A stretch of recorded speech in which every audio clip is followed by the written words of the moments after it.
Olá pessoal, hoje aqui nós estamos com o Edmilson Moreira no nosso segundo programa do podcast Tome Razão, né? E já de cara, de imediato, né, eu vou perguntar para ele: quem é Edmilson Moreira? Boa tarde, Jerônimo. Boa tarde. Boa tarde a você que nos assiste e escuta, né? Dizer quem sou eu não é muito difícil, né?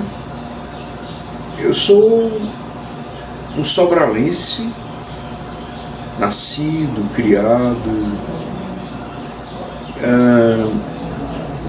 com trajetórias distintas, né? Que atravessam tanto o mundo religioso, que foi onde eu cresci, mas ao mesmo tempo que semeou dentro de mim o senso e o desejo da justiça, e que fez de mim um homem muito político. Inicialmente no sentido estrito da palavra político, né? Aquele que gosta do bem comum, e depois um homem político partidário. Eu passei pelo PSB e depois acabei me encontrando em 2016 no PSOL, o partido onde eu vivi essa dimensão política da minha vida de maneira muito aguerrida, chegando a ser presidente da comissão municipal por mais de 2 anos e até candidato a prefeito de Sobral em 2016. Mas eu não sou só isso, eu sou artista, eu sou poeta, eu sou um profissional da saúde. Minha primeira formação acadêmica é em enfermagem, e depois que eu vim para a cadeira de rodas por conta de uma queda, eu acabei embarcando na psicologia, onde eu hoje trabalho, exerço a clínica de uma maneira muito apaixonada. Eu gosto muito do que eu faço, né? Assim como a luta pela justiça nas suas diversas perspectivas. É claro, eu sempre tive bandeiras muito definidas, né? A questão da comunidade LGBT, a questão das pessoas PCDs, né? Dentre outras coisas, né? Hoje, a questão da luta contra a intolerância religiosa. Tudo isso é político, né? Algumas coisas novas surgiram, que foi o meu interesse pelo estudo de como as violências são produzidas e como elas impactam a vida das mulheres, por conta dessa onda crescente e absurda que leva o Brasil a ser o campeão latino-americano de feminicídios. Então esse é um pouco o Edmilson Moreira. Edmilson, você morou um tempo em Uruoca, não foi isso? Eu sou concursado, Jerônimo, lá em Uruoca. Eu me formei em enfermagem, aí primeiro eu trabalhei aqui, mas antes de ser enfermeiro eu fui professor. Eu trabalhei na rede pública e na rede privada, e é uma alegria para mim hoje encontrar os meus alunos e ver no cumprimento que me fazem, no abraço que me dão. Eu já notei isso na rua, já né? andando com você. O respeito construído em sala de aula. Então eu passei pelo colégio Luciano Feijão, pelo Santana, mas tive um tempo maior, tanto como professor como coordenador pedagógico, lá no Colégio Santo Antônio, das Missionárias Reparadoras, né? Também cheguei a lecionar na universidade. E depois, formado em enfermagem, eu passei pelo Hospital Dr. Estevão, pela Santa Casa. Eu fui morar em Carnaubal, na Serra, onde eu também trabalhei nas unidades básicas de saúde no Hospital Municipal.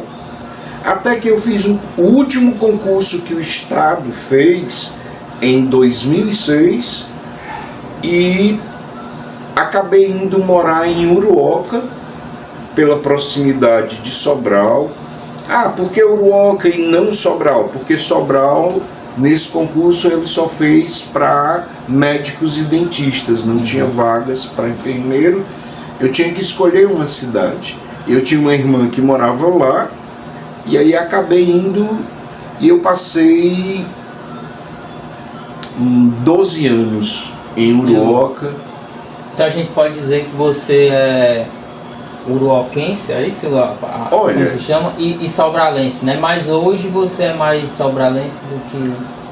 Questões circunstanciais. Eu amo Uruoca, tenho um grande respeito pelo povo daquela terra, assim como eu me sinto profundamente respeitado, né? Isso é bom. Foram 576 crianças que ao longo de todo esse tempo eu vi nascer dentro do Hospital Municipal de Uruoca. Você atuava com partos, né? Acompanhamento de pré-natal também? Também, pré-natal, parto e puerpério, né? Então é bom porque essa mistura que você fez, né? Você foi professor, aí entrou na enfermagem e agora entrou no campo da psicologia. Então faz esse mix de informações super interessantes para o profissionalismo, né? O seu lado profissional. Né?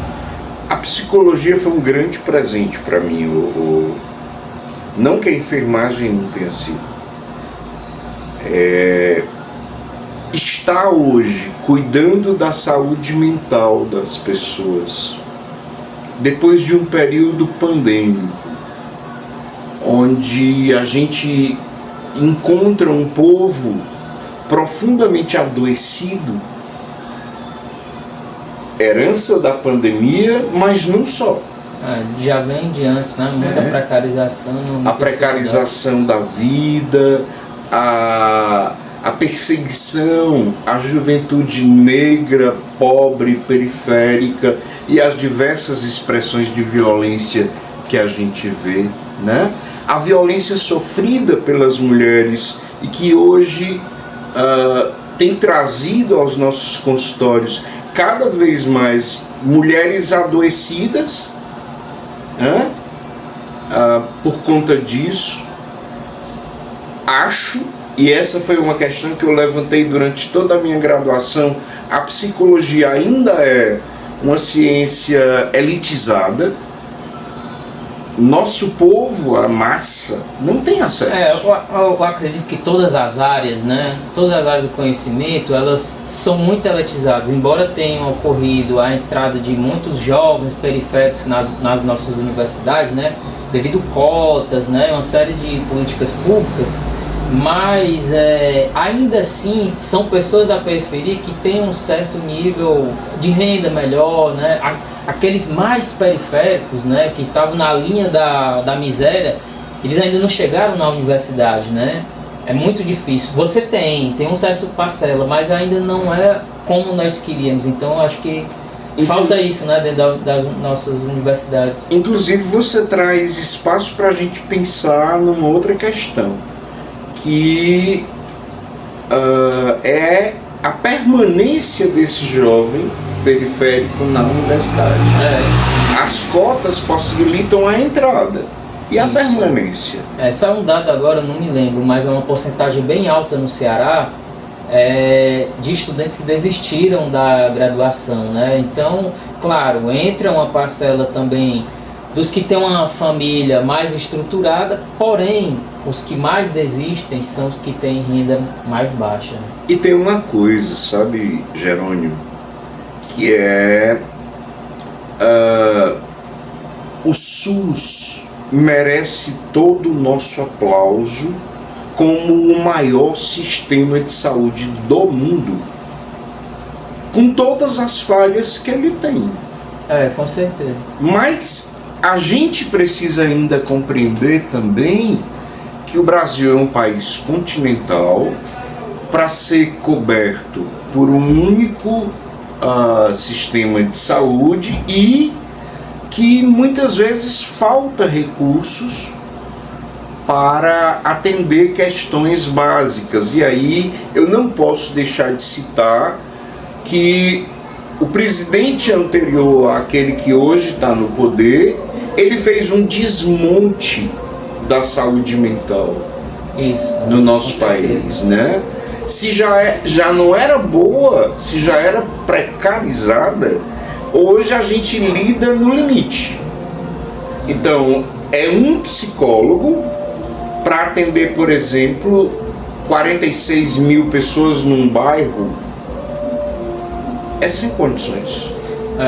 Eu vejo assim que hoje, né, as pessoas elas não se conhecem. Se tivesse mais atendimento psicológico, né, as pessoas se conheceriam mais, saberiam mais por que elas estão sentindo, sei lá, o coração palpitar, né, essas incertezas, né, talvez com um atendimento seria o suficiente para abrir todos os caminhos daquela pessoa, né.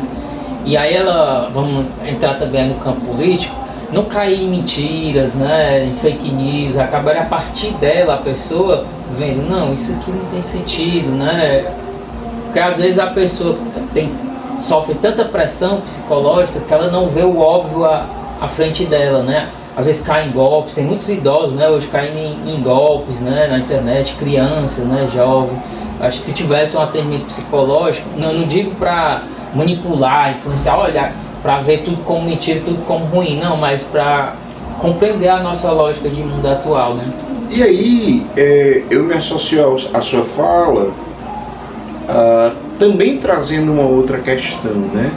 Hoje, o mundo capitalista, ele enveredou e cresceu de tal forma que a indústria farmacêutica, que é a indústria que mais lucra no planeta, né, medicamentaliza tudo. As pessoas não podem mais ficar tristes, as pessoas não podem mais se sentir desconfortável, tudo é medicamentalizado e não é esse o processo de viver. O processo de viver é aprender a lidar com aquilo que está por trás da tristeza, que está por trás da dor, da ausência, da falta. Talvez o medicamento seria reduzido ou retirado se tivesse um tratamento, né? Isso. Como não tem um tratamento e nem os psicólogos que já existem têm tempo de atender todo mundo, acaba assim vendo, não, a gente tem que medicar e orientar mais ou menos a pessoa, porque o medicamento vai preencher aquele espaço que um tratamento continuado não é capaz, né? Porque o SUS ainda não consegue chegar. Eu diria que, e você que está assistindo a gente, não me entenda mal, eu não sou contra o uso de medicações quando de fato necessárias. Há casos e casos. Agora, transformar em patologia, em doença, reações, sentimentos que advêm, por exemplo, da frustração, desse mundo capitalista, da violência familiar, por exemplo. Essa reação do mundo capitalista mesmo. O mundo capitalista, ele é adoecedor das pessoas, né? Ele faz você, o fato de você não ter uma perspectiva e você ficar com uma ansiedade, será que eu vou ter um emprego, né? Será que eu não sei o que é que vai acontecer comigo amanhã? Eu estou empregado, mas será que eu não vou perder meu emprego amanhã? Então, essas ânsias, né? Essa coisa leva a pessoa a procurar sempre o medicamento, né? Aí, claro, óbvio, vai se sentir um pouco, mas porém vem as reações daqueles medicamentos, né? Que o mundo capitalista quer ganhar dinheiro. A gente sabe que é isso, né? Muitas vezes é vender. Você vê, se fosse aberto propaganda para todos esses medicamentos, né? Que são até muitas vezes você tem que comprar com receita, mas se fosse aberto na TV, passaria abertamente, né, a propaganda desse medicamento para as pessoas chegar e comprar em qualquer esquina. Esse é o mundo do capitalismo que se volta para esse campo da saúde, é ganhar dinheiro, né, com as pessoas. E aí se esquece que tornar-se humano por si só é um processo doloroso. Isso. Edmilson, tem uma questão, né, que eu queria que você pudesse falar, que hoje muitas crianças, já está nascendo muita criança com autismo, né, muito com essa questão de hiperfoco, né, muitas coisas, um TDAH e além de outras patologias que surgiram, né, tanto devido à pandemia, mas antes da pandemia, por exemplo, a microcefalia, né? Eu cheguei no Hospital do Coração daqui de Sobral e vi muitas crianças, né? Jovens com microcefalia, né? E se você atende esses jovens, como que é? Eu tenho uma visão um pouco diferente desse processo, sabe, Jerônimo? TDAH e transtorno do espectro autista sempre existiram. Historicamente, nós vamos encontrar relatos aí seculares. O que aconteceu hoje, principalmente, foi que esses transtornos eles ganharam maior visibilidade pelos estudos que foram feitos e que continuam a ser feitos. Eles ganharam maior visibilidade com a instituição de políticas públicas para acompanhar crianças, adolescentes e adultos, né?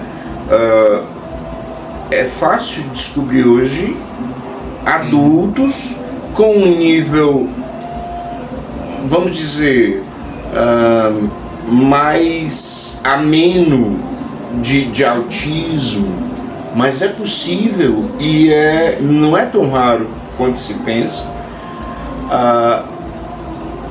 Houve um boom assim, né? E não só, a gente hoje convive com quase todos os transtornos psíquicos, porque eles se tornaram matéria de trabalho da mídia, né? Você acha, eu vou entrar no campo assim bem, você acha que, por exemplo, claro que esse mundo nosso influencia, né, o psicológico, não deixa de gerar essas patologias, mas você acha que, por exemplo, essa grande quantidade de produto químico em alimento, né, agrotóxico, essas coisas tem também influenciado psicologicamente, afetado, que afeta áreas do cérebro, né? A pessoa vai consumir talvez algum alimento com muito agrotóxico, vai de certa forma influenciar, né? E o mundo de hoje, o nosso alimento é tanto muito industrializado, né? Quanto também tem essa carga, né, de agrotóxico, de tudo. Ó, Jerônimo, para responder essa tua pergunta, basta a gente lançar mão de exemplos práticos. Quem trabalha em emergência hospitalar, muitas e muitas vezes recebe pacientes em surto, ou surto psicótico, ou um surto de ansiedade generalizado, em surto, em desequilíbrio psíquico e emocional, e isso muitas vezes advindo de produtos químicos que ele nem sabe que consumiu, né? Mas, de novo, o agro não está preocupado com a saúde das pessoas. Ele está preocupado com a produção, com a venda e com o lucro. Edmilson, dessas experiências, qual o que você deixa assim para as pessoas desse campo, né, profissional? Qual o recado assim relacionado aos dias atuais que as pessoas precisam fazer, né, para se compreender, né, dentro desse campo aí, usando as suas 3 áreas, né, que foi professor, enfermagem, psicologia? Eu queria convidar você que não tem se encontrado bem consigo na vida a fazer uso de um mecanismo ou de aparelhos que a gente tem dentro da cidade de Sobral hoje. Nós temos, para quem não sabe, 6 ou 7 cursos de psicologia. Então, onde existe um curso de psicologia, existe uma clínica escola. Então, se você não tem condições de acessar um psicólogo porque a sessão é cara, dentre outras coisas, procure o SPA, que é o Serviço de Psicologia Aplicada do UNINTA. A UFC também tem uma clínica escola, a Faculdade Luciano Feijão e todas as outras. A gente precisa ter uma clínica escola onde a gente vá colocar em prática aquilo que a gente aprendeu nas salas de aula. Então, é uma oportunidade das pessoas desenvolverem o hábito do autocuidado. Isso é importante. Edmilson, eu queria passar agora para esse campo da religiosidade, né? Que também é algo que move muito você, né? Você foi muito da Igreja Católica, né? Aí você já deu uma reviravolta, né? Agora está dentro das religiões de matriz africana, né? O que é muito interessante. Eu não vou dizer reviravolta, porque o princípio da religiosidade, das duas, o princípio é o mesmo, né? O caminho só é um pouquinho diferente, mas o princípio é o mesmo e a finalidade também. Aí eu queria que você abordasse essas duas experiências, uma que você já teve e uma que você está atualmente, né? Uma coisa que eu acho muito bonita da espiritualidade é que ela é uma estrada de muitas curvas, né?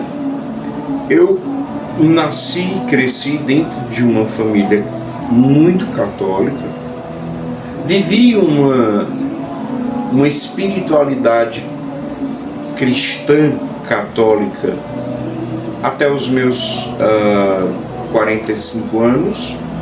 Não dá para falar desse processo sem falar no que me fez em 2013 romper com a Igreja Católica, que é a questão da minha condição homossexual, né?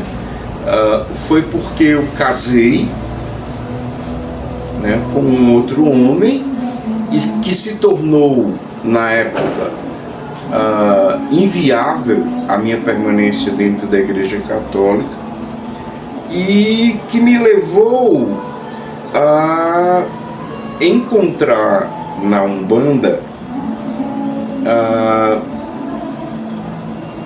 acolhida, colo, e me fez muito bem passar 10 anos dentro dos terreiros, inclusive para desconstruir toda a imagem negativa que eu tinha das religiões de matriz afro-indígenas, né? E, como eu falei, a estrada é muito sinuosa, tem muitas curvas. E de uns 2 anos para cá, Jerônimo, eu vinha me questionando sobre esse lugar que eu ocupava, sobre as minhas raízes e a minha ancestralidade, que era católica, né? E aí, hoje, aliás, já está com alguns meses que eu retornei para a Igreja Católica. Então você está fazendo Foi muito bom, foi maravilhoso ter conhecido pessoas, ter vivido outras experiências, ter aprendido que aquilo que tinham me ensinado no meu processo de catequização onde a demonização das igrejas ou das religiões de matriz afro é um fato, e é um fato muito triste, porque eu cheguei lá e eu precisei também ser desconstruído, porque se colocava o demônio, o Satanás, o mal em tudo, e eu não encontrei isso. Muito pelo contrário, eu vivi experiências com uma convivência muito saudável, mas alguma coisa me faltava.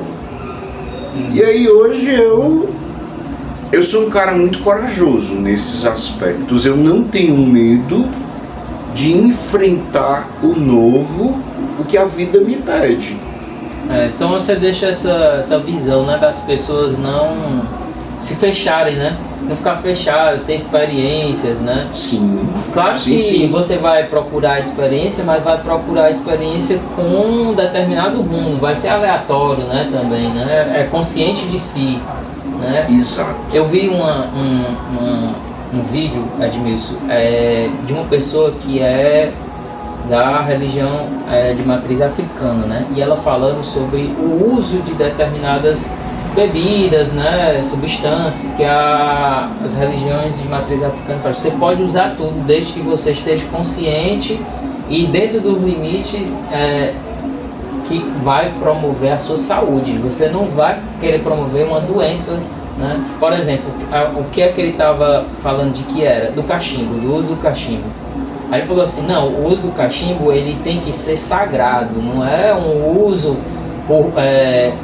vamos supor, ansiedade, que as pessoas comem muito, né? Como se for, tô com ansiedade, tô comendo demais, né? Acaba prejudicando a própria saúde, come muito bolo, come muita açúcar. Uma compulsão, né? E ele falou nesse aspecto, né? Que algumas pessoas podem condenar, né? Vamos supor, um pai de santo que está ali com cachimbo, né? E usa, mas ele faz o uso dentro da condição da religiosidade dele, né? E é preciso, o Jerônimo, entender qual é a função de cada um desses elementos dentro da ritualística daquela expressão de fé. Isso. Né? Ela não é usada só porque agora deu na cabeça e a gente vai fumar cachimbo, e de preferência até com o fumo mais forte. Não tem nada a ver com isso. O uso do cachimbo, até das bebidas alcoólicas, eles têm uma função, né? A manutenção do transe mediúnico. Não é como uma pessoa que tem um problema de alcoolismo, não é isso, né? É completamente diferente. O que faz surgir de pessoas que não entraram em contato, né, com a religião de matriz africana, um preconceito, que aí é onde vem, né, das pessoas convidarem, ir participar, ver, não é obrigado você ser, mas você conhecer, né, que é importante, né. Eu entro em todo lugar que eu vou, Edmilson, eu não tenho problema com nada, né. Eu vou na igreja católica, eu vou nas religiões de matriz africana, só que eu não sou demagógico, né. Quando eu vejo alguma coisa que eu discordo de um ou de outro, eu falo, mas eu falo daquela maneira educada e tal. Pode ser que eu esteja errado, mas eu falo porque para eu ter o feedback de volta. E aí quando as pessoas me dizem, Jerônimo, mas você está errado nesse aspecto, aí eu vou refletir e pensar. Por isso que é bom a participação, né? Você conhecer as pessoas, dialogar. Alguém em casa pode até se perguntando assim, mas se foi tão tranquilo, se foram tão tranquilos esses 10 anos, por que voltou para a Igreja Católica? Olha, gente,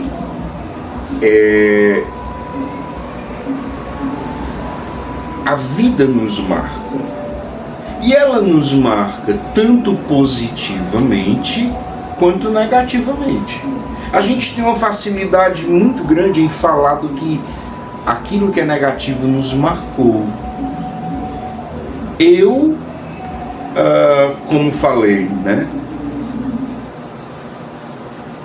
Mesmo vivendo na Umbanda, e vivendo com todo o respeito que a religião sempre me ofereceu e que eu pude devolver para ela, havia coisas que eu sentia saudade, vamos dizer assim, né? Uma saudade gostosa, uma saudade boa. E foi isso que me fez. Eu faço análise há 3 anos e meio. Além de ser psicólogo, né? Exatamente, por ser psicólogo. A gente, o conselho e o próprio Freud, no meu caso, ele aconselha 3 coisas: o estudo da teoria que a gente pratica, a análise pessoal, né? O estudo, a análise e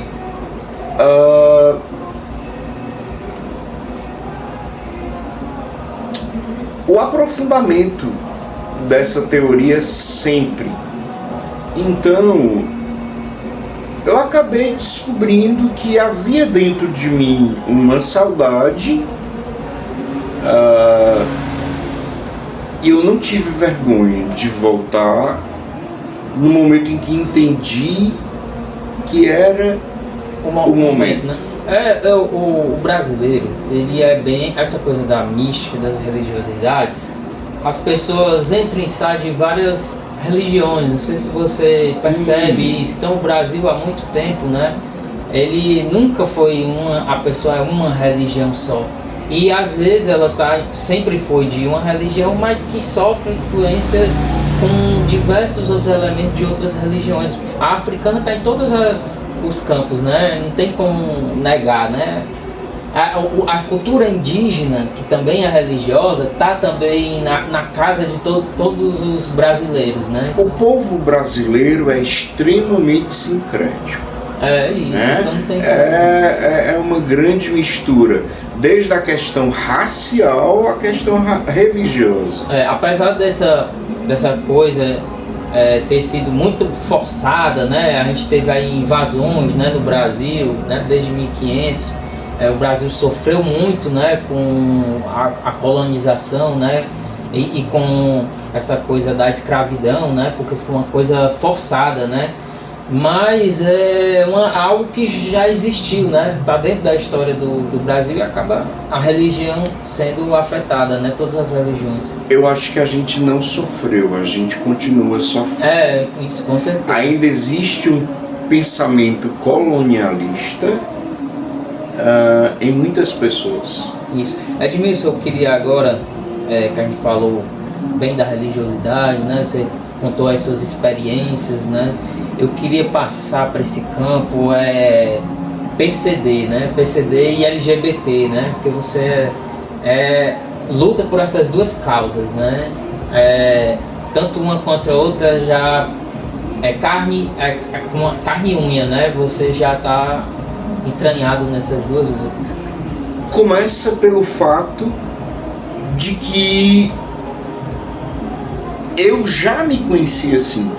Eu tive paralisia infantil com 9 meses e me tornei cadeirante há 11 anos, em 2015, né? Então, eu não me conheci de outra forma. Eu tive que aprender a enfrentar o mundo, a vida e aquilo que foi colocado diante de mim para ser superado como uma pessoa com deficiência. O que é uma criança PCD, Edmilson? Olha, porque você andava, né? Mas você andava... Eu andava criança, eu comecei a andar com 1 ano e poucos meses, mas desde essa época já com o uso de uma órtese, né? Que é aquele aparelho, na época era um aparelho feito com alumínio, com sapato diferenciado. E com o avanço da tecnologia, hoje essas mesmas órteses elas são feitas de poliopropileno, que é um material mais leve, mais confortável e que possibilita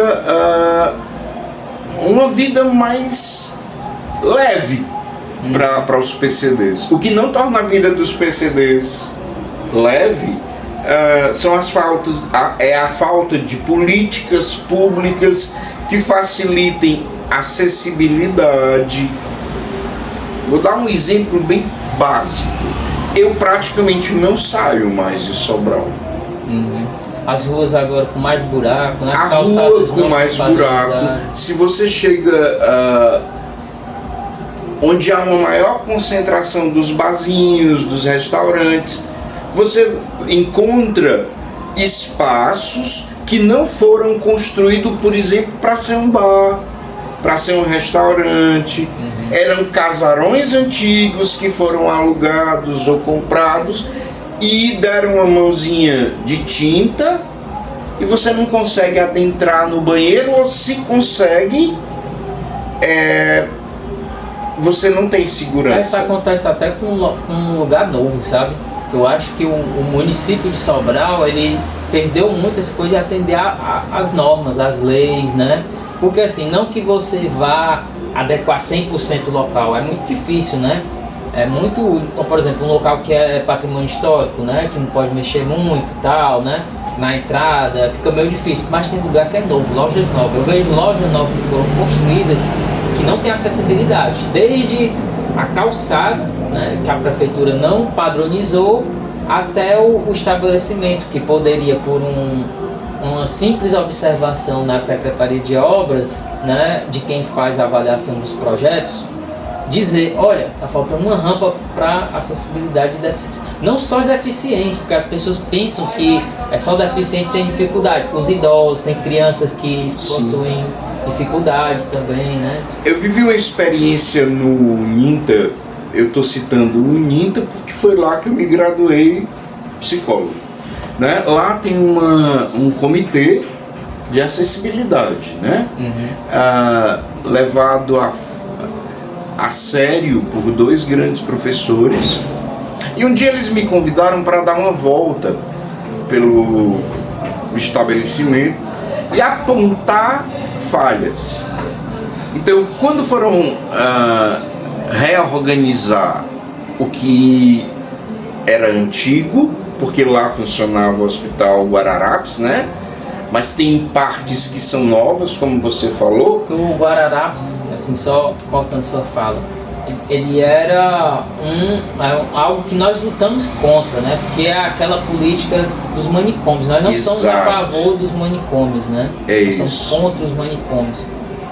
O engenheiro que planejou o local lá, ele colocou uma porta de vidro nos banheiros masculinos e femininos que abria para dentro.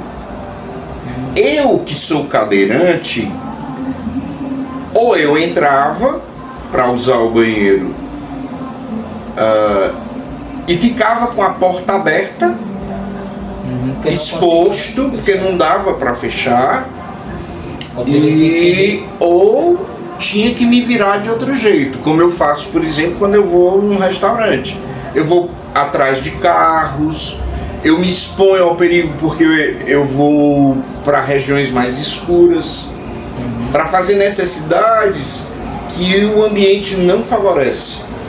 E aí a gente percebeu que às vezes é uma questão de boa vontade. Houve uma mudança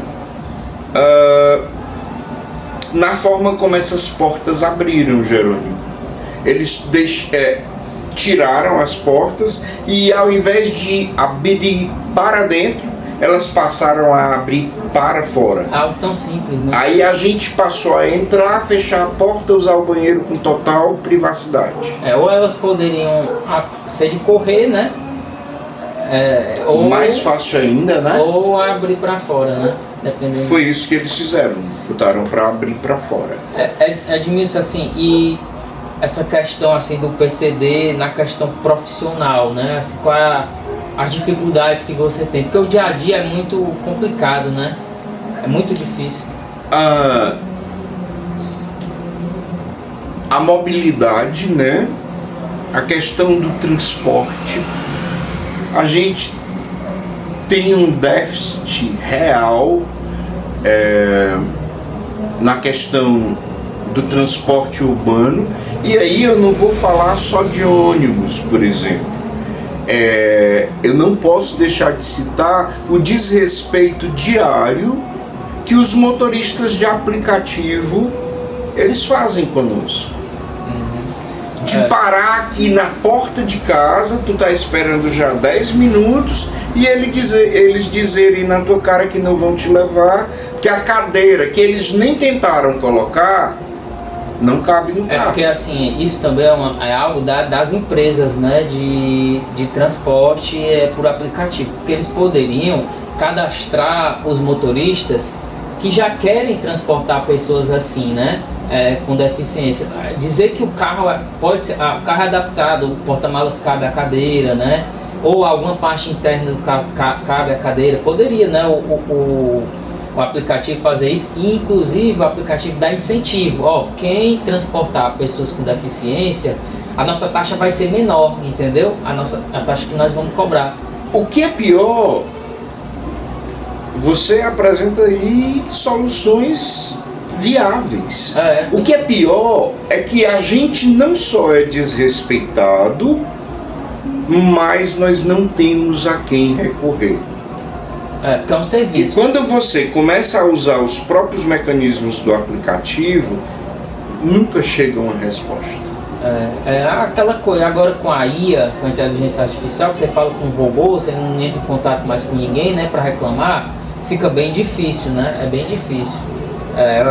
Isso aí só é sanado quando o poder público intervém, né? Aí você tem os meios, né, DECOM, né, e aí, quem lida com essa coisa do direito dos consumidores, ele tem que estar em cima. É importante a gente pegar essa tua fala e entender que poder público nas diversas instâncias, municipal, estadual e federal. Isso porque se você fosse um concursado de Sobral que atuasse nos CRAs, por exemplo, né, você teria essa mesma dificuldade de deslocamento todo dia e trabalhar em um local. Por exemplo, a Transol não tem adaptação para cadeirante. Eu ainda não vi um ônibus que levasse cadeirante. Eu nunca vi também. Então, se tem, eu não sei, mas eu nunca vi nem parando. Eu já vi cadeirante. Sobral tem muito, né? Tem muitas pessoas com deficiência em Sobral, mas eu não vejo uma política efetiva, né, para pessoas com deficiência assim de forma ampla, né? Não vejo. Eu vejo uma adequação ainda quando se constrói algo, porque o Ministério Público vai cobrar, né, em algumas obras públicas, mas de maneira geral ainda não é algo que é feito às pessoas, né, em si, ou seja um gestor público ou uma pessoa privada que vai abrir um estabelecimento de iniciativa própria. É muito difícil. Não, eu vou fazer porque eu quero atender esse público também, né? Não, nem sempre é assim. E Edmilson, com relação à questão LGBT, que é também um... Olha, Jerônimo, ser gay, ser lésbica, ser bissexual, que não é uma opção. A gente precisa começar a reforçar de novo isso, porque as pessoas continuam afirmando a orientação sexual das pessoas como opção, e não é. Você não escolhe passar por determinadas coisas que o ser diferente, o fugir da hegemonia lhe traz. Então, a minha luta pelos direitos das pessoas LGBTs é a luta pela vida, pelo direito de ser diferente, pelo direito de amar diferente. Ninguém tem nada a ver com a decisão pessoal de cada um, né? Isso é preciso.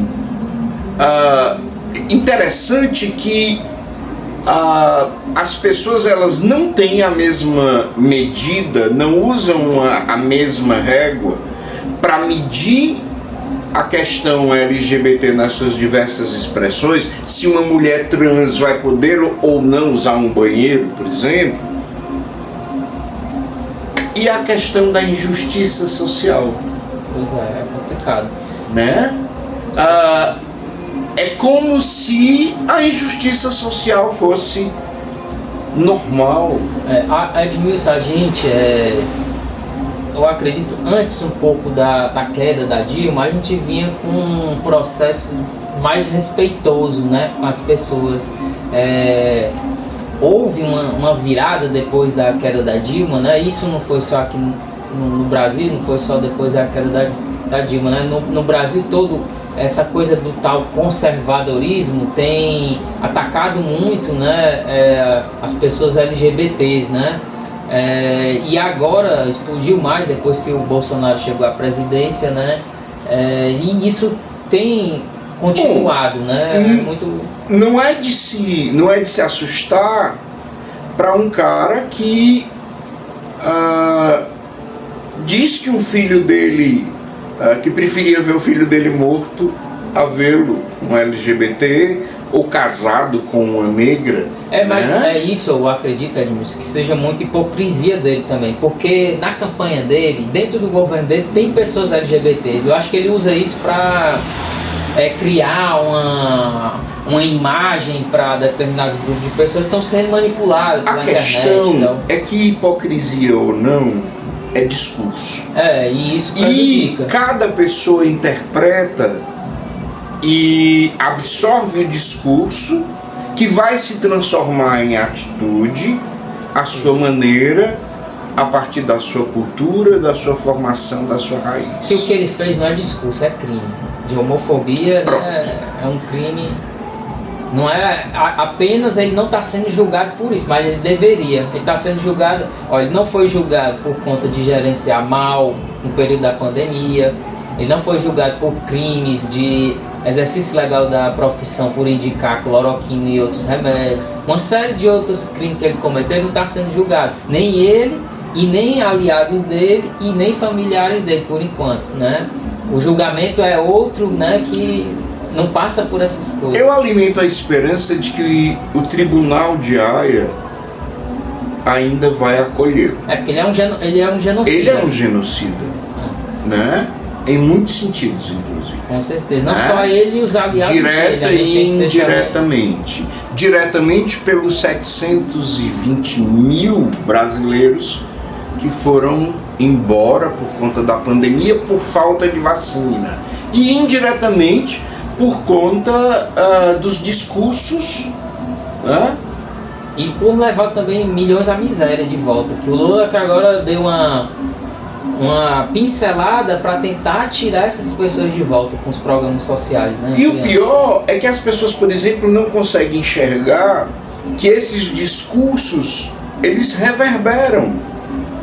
A gente está vivendo uma onda de feminicídio nesse país que nada explica, Geraldo. É o legado pós, que ainda não está pós, mas a gente espera que nesse ano já seja pós mesmo bolsonarismo, né, de fato.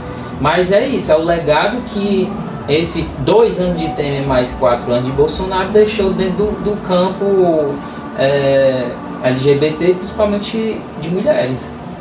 É isso. E muito mais, tá?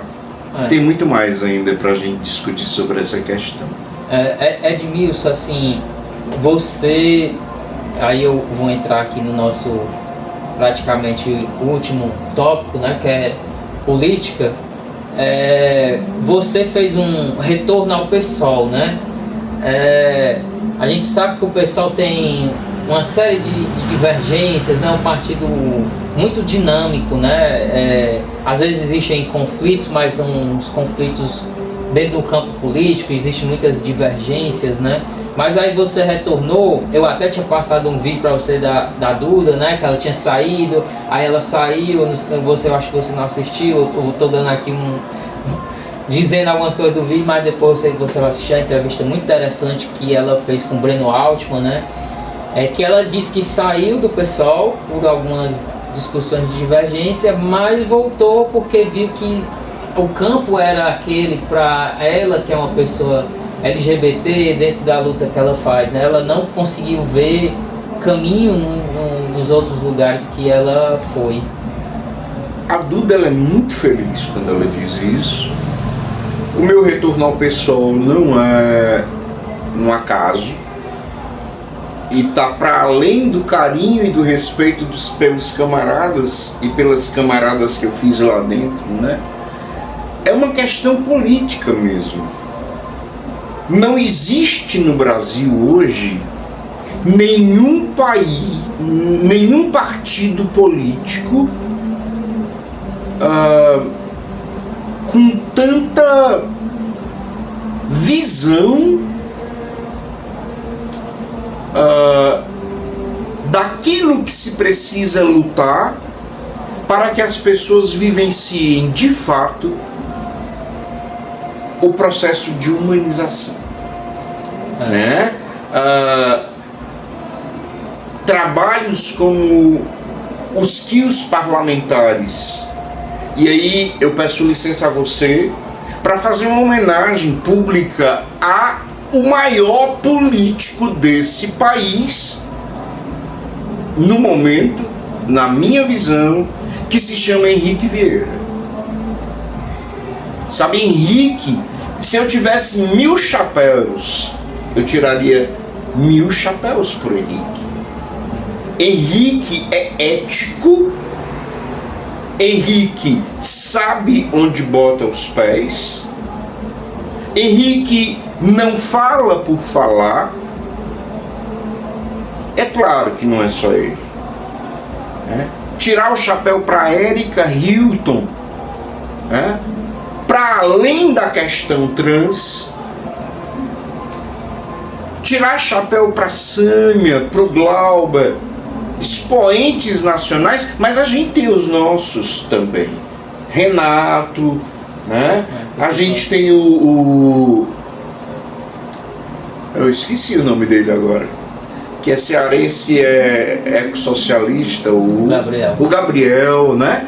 Pessoas. A gente tem a Adriana Geroni também, que faz uma representação das periferias, né, de Fortaleza, né? Uma mulher negra, que é muito importante também. A própria Luíse, né, que fez aquela experiência de um mandato partilhado. A mandata, né, isso já muda a cara completamente da Câmara de Vereadores. A Ana Karina, né, uma professora extremamente comprometida, não só com a categoria profissional dela, mas com a vida das pessoas. Então, o PSOL é, a meu ver, o que a política deveria ser. É isso. Você vê que, Edmilson, nesses dias agora, ocorreu um ataque, né? A Pâmela, ela não é do nosso partido, mas qualquer injustiça que qualquer pessoa, seja ela LGBT ou não, mas se for LGBT como a Pâmela, né? Que é uma trans, né? Uma vereadora eleita, né? Democraticamente. Pois é, Edmilson, a gente estava falando aqui da Pâmela, né, e do que aconteceu nesses últimos dias, né, de cassação do mandato, né, dela, de tentativa, né, foi cassado, né, tentativa de cassação do mandato da Pâmela, né. Tem duas coisas, Jerônimo, que eu acho que a gente precisa contemplar quando a gente traz essa questão relacionada à Pâmela. A primeira, que é o fato de que uma atitude como essa é um desrespeito à democracia. A Pâmela, ela não entrou na Câmara de Sobral pela porta do lado. Ela entrou pela porta da frente, levando com ela o voto de centenas de pessoas. Isso, ela foi eleita democraticamente, como todos os vereadores que estão lá, independente se ela tirou mais ou menos dos vereadores que foram eleitos. É o que acontece praticamente com a grande maioria deles. Então, e a segunda, essa questão relacionada ao fato dela ser uma mulher trans, que incomodou e vai continuar incomodando a sociedade sobralense, né? A hipócrita sociedade sobralense, quanto a eleição de uma mulher que foge de todos os parâmetros com que essa cidade vinha acostumada há mais de 200 anos. E olha que a Pamela, ela não faz um mandato contra o povo do município de Sobral, não. Ela faz um mandato a favor da população. Ela tem colocado diversas pautas, né, e propostas que comungam com a nossa defesa do PSOL, né, que é de fazer um mandato que realmente represente a população de Sobral. E além disso, ela tem cobrado muito da gestão atual, né, que cumpra, né, no atendimento dos direitos, né, da população do município. E como se eu fosse um prefeito no lugar do Oscar, eu achava bom uma pessoa crítica dessa, né, porque eu ia ver onde era que eu estaria errando, né. Mas pelo contrário, parece que tanto alguns apoiadores, né, quanto alguns vereadores do lado do Oscar não gostam da Pamela por fazer isso, e pelo contrário deveria gostar, porque é um alerta, né? Ela está tentando fazer com que o município ande da melhor forma possível. Mas a gente também pode fazer uma outra leitura, né? É que o fato de levar para a tribuna da Câmara questões que contrariam o poder estabelecido não só incomoda, Isso, mas entra um pouco naquilo que o Maquiavel diz: aos amigos tudo e aos inimigos a forca ou nada, né? Então, coragem, Pamela. Você tem um papel importantíssimo e cabe à população sobralense não permitir que mais essa injustiça, que mais essa arbitrariedade, né, aconteça. Inclusive porque, até onde sei, são dois poderes distintos e autônomos. Não cabe ao executivo determinar quem ele quer que esteja no legislativo. É isso. Edmilson, assim, e no campo da política, né, no caso pessoal, né, seu, que você pretende fazer uma construção maior em Sobral, né, aproximar esse campo, né, LGBT, PCD, né, para uma organização mais forte assim em Sobral? Com toda certeza, né, Jerônimo? Ao retornar ao PSOL, não é um retorno sem objetivo, né? É um retorno para construir junto com os camaradas e as camaradas que hoje são o pessoal da cidade ou na cidade, um quadro capaz de disputar uma vaga. Quem sabe na próxima eleição para vereador a gente não tenha um quadro para ocupar uma cadeira e até estar junto de novo com a Pamela lá, lutando pelo direito dos PCDs, pelos direitos da população LGBTQIA+. Onde tiver injustiça, que necessita de uma voz. Onde vai ter justiça, você vai estar lá.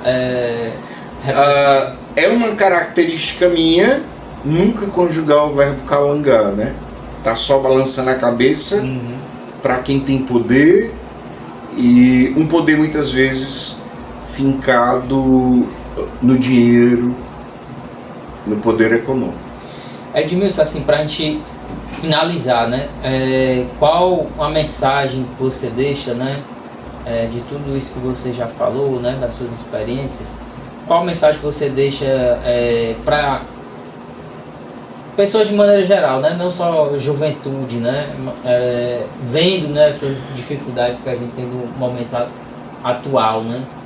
Olha, nós precisamos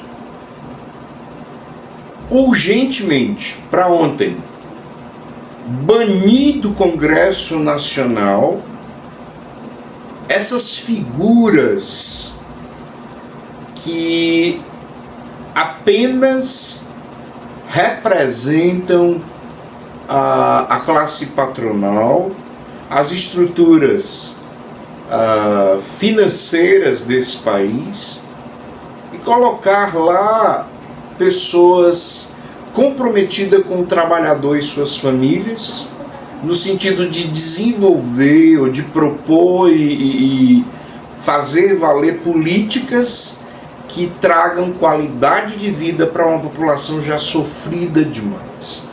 Então, antes de votar, procure ver que projetos foram apresentados este ano ou no ano passado em relação ao povo trabalhador brasileiro, quem votou a favor e quem votou contra, porque foi contra você. É isso. Pois a gente, Edmilson, está finalizando agora mais essa rodada, né, de debate, né, a segunda rodada do nosso programa Tome Razão. Eu queria deixar em aberto, quem quiser participar, né, só entrar em contato, deixar uma mensagem aí nos comentários da nossa página do YouTube, que nós faremos com qualquer pessoa que tiver vontade de participar do programa. É isso aí, gente. Obrigado, Jerônimo. Na hora, Edmilson, estamos aí para fazer uma rodada de debate bem interessante.